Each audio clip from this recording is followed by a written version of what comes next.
You're listening to Catholic Sprouts, the daily podcast for Catholic kids that strives to plant seeds of faith.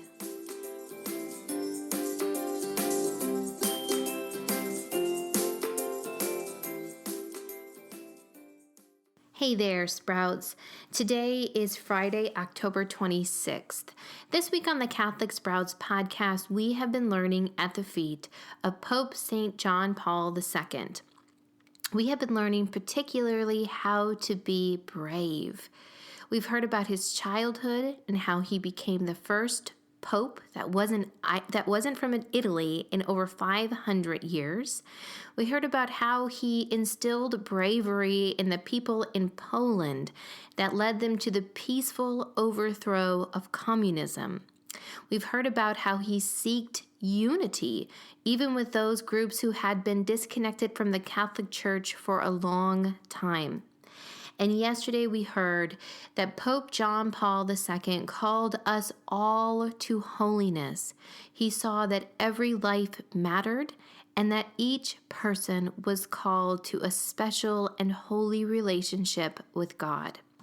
Today, we are going to talk about the reason behind all of this bravery and the reason why Pope St. John Paul the Great was able to be so brave in his lifetime.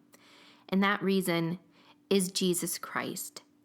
Pope St. John Paul II made it clear that his strength came through Jesus Christ, his confidence, and even his bravery while facing suffering. And in case you don't know, St. John Paul II faced a lot of suffering in his life. And as we talked about a few weeks ago, when we suffer, we always have a choice. We can turn into ourselves, we can feel sorry for ourselves or even get angry. Or we can accept that suffering as a gift from God in a way that we might not understand and use it to move forward and to do His good despite the suffering. If you remember Pope John Paul II, he went to seminary and studied to be a priest while the Nazis occupied Poland, and he was forced to do it in secret, putting his life in danger every day. He also had many Jewish friends that he grew up with, and he saw them taken away to the concentration camp, along with other Polish citizens that died in the concentration camp as well. After his college was closed, he was forced to go and work in a quarry and do hard physical labor, and then to do dangerous work in a chemical factory. You also remember that every person in his immediate family had died by the age of 20. His father, his mother, his older brother, and the sister whom he never met. Pope John Paul II talked about how these losses affected him until the day he died. And finally, a great moment in suffering came during his time as Pope. On May 13th, 1981, a man tried to assassinate the Pope, meaning he tried to kill him. And by all accounts, it's a miracle that Pope John Paul II didn't die.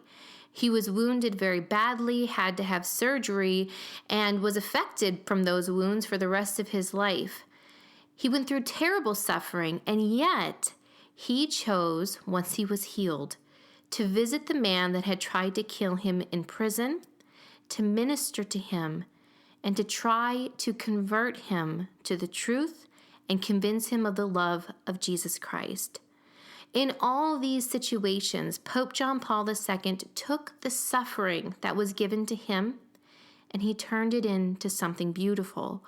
Now that takes a lot of strength. And Pope John Paul II made it clear that the strength was not his, the power was not his that he used to do all of these things. It was from Christ. Here's a quote that St. John Paul II said, and I hope it inspires you to be brave like him. There is no evil to be faced that Christ does not face with us. There is no enemy that Christ has not already conquered. There is no cross to bear that Christ has not already borne for us and does not now bear with us. So keep that in mind, that all of these things that Pope John Paul II did, He did it with Christ, through Christ, and for Christ. And so, Sprouts, as we wrap up our discussion of Pope John Paul II, I have a challenge for you.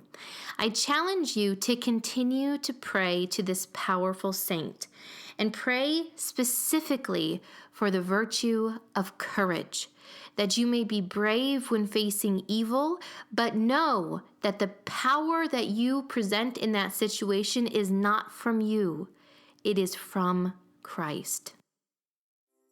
That's it for Catholic Sprouts today. We'll be back tomorrow, but until then, continue to grow in your faith and truly sprout into the beautiful creation that God intended you to be.